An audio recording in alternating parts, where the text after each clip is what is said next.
Hello students, स्वागत है बेटा आपका एनसीईआरटी इन्फो के नेक्स्ट वीडियो सेक्शन में। आज हम क्लास 11th बायोलॉजी से आपको एक इंपॉर्टेंट कॉन्सेप्ट समझाने की कोशिश कर रहे हैं बेटा। जैसे आपने पढ़ा होगा, चैप्टर है cell the unit of life, उसमें एक टॉपिक है प्लाज्मा मेम्ब्रेन। तो मैं चाहता था मैं आपको प्लाज्मा मेम्ब्रेन के बारे में थोड़ा सा समझाऊं। तो जानते रहिए कि प्लाज्मा मेम्ब्रेन, जिसे कि कुछ लोग सेल मेम्ब्रेन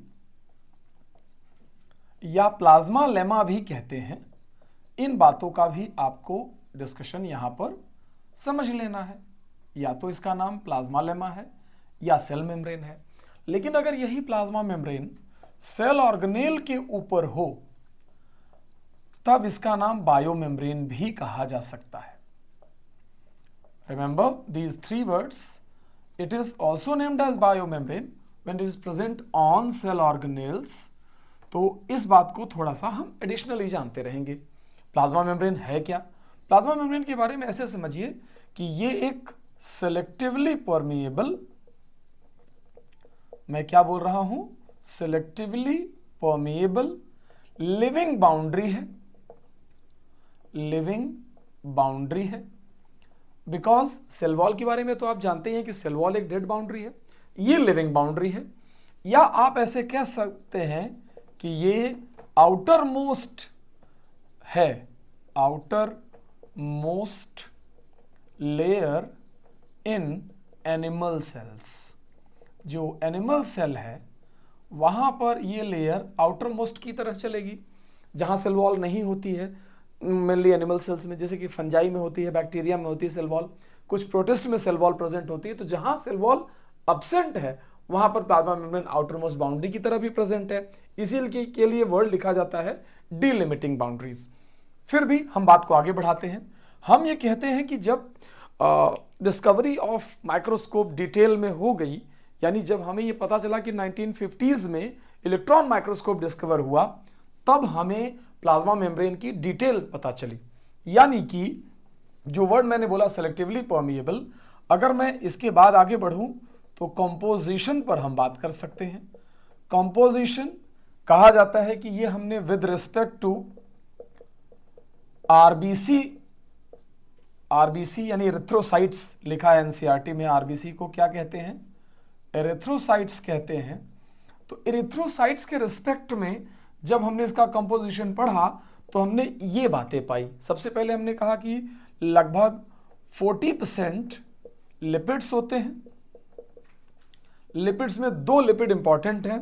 एक तो इसके अंदर पाया जाता है फॉस्फोलिपिड और दूसरा इसके अंदर पाया जाता है कोलेस्ट्रॉल।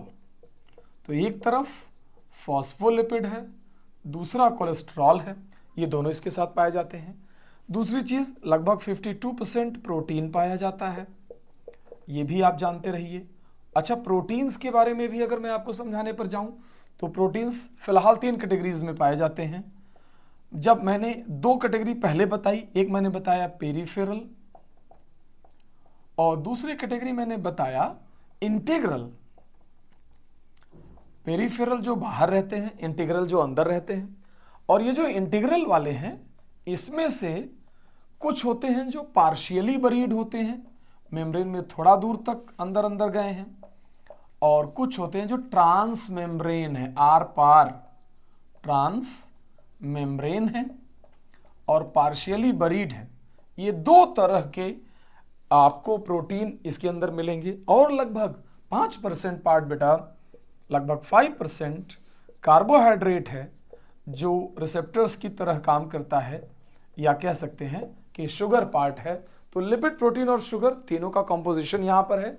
इसका लगभग 40%, इसका 52%, इसका लगभग 5%। तो ये आपको एक पार्ट पर ये जानना है। जब हम प्लाज्मा मेम्ब्रेन के फंक्शनल मॉडल पर जाते हैं तो हमें पता चलता है कि एक मॉडल है हमारे पास जिसका नाम है फ्लूइड मोज़ेक मॉडल। ये फ्लूइड मोज़ेक मॉडल, जो कि हम बहुत एडवांस मॉडल बोलते हैं, तो इसमें से जो फ्लूइड है वो लिपिड है, जो मोज़ेक है वो प्रोटीन है, और दोनों का एक कलेक्टिव मॉडल आपके सामने है। Fluid mosaic model singer and Nicolson का दिया हुआ मॉडल है। सिंगर एंड निकलसन दोनों ने मिल करके ये मॉडल 1972 में प्रपोज किया बेटा। तो दोनों का नाम आपको याद रखना पड़ेगा। इन दोनों ने मिलकर जो मॉडल बताया ये बहुत कलेक्टिवली आपको एक इंपॉर्टेंट मॉडल की तरह समझ आएगा। जैसे ये एक प्रोटीन है, ये एक दूसरा प्रोटीन है, ये कोई एक सर्टेन प्रोटीन यहाँ पर है, तो आपको ये एक एक करके चीज़ें यहाँ पता चलती रहेंगी। एक प्रोटीन यहाँ पर है। अब मैंने जैसे समझाना शुरू किया तो मैंने कहा कि ये लिपिड्स के मॉलिक्यूल इधर दिख रहे हैं इस तरीके से, इन सभी के साथ दो दो चेन। इनके बारे में आपको एक इम्पॉर्टेंट इन्फॉर्मेशन अभी थोड़ी देर में मैं दे रहा हूँ कि लिपिड किस तरह के होते हैं। बाकी आप इन प्रोटीन्स पर बात करते रहें। यहाँ इनके सभी के साथ दो दो चेन ऐसे मैंने सीधी सीधी बना दी है और ये आपके पास लिपिड और प्रोटीन दोनों दिख रहे हैं। ये रही पेरिफेरल प्रोटीन, ये जो बाहर यहाँ पर दिख रहा है पेरिफेरल है। उसके बाद ये दोनों इंटीग्रल प्रोटीन है, ये भी और ये भी। अब आप समझ गए होंगे कि क्यों मैंने एक को पार्शियली बरीड और एक को कंप्लीटली बरीड ट्रांसमेम्ब्रेन की तरह बताया। जो ये आउटर सरफेस है इसमें लिपिड के ऊपर भी शुगर लगी होती है, ये देखिए लिपिड के ऊपर शुगर, और ऐसे ही प्रोटीन के ऊपर भी शुगर लगी होती है। So what I meant to say is कि जब यहां लिपिड के ऊपर शुगर लगी होती है तब इन्हें बोला जाता है ग्लाइकोलिपिड, और जब प्रोटीन के ऊपर शुगर लगी होती है बेटा तब इन्हें बोला जाता है ग्लाइकोप्रोटीन।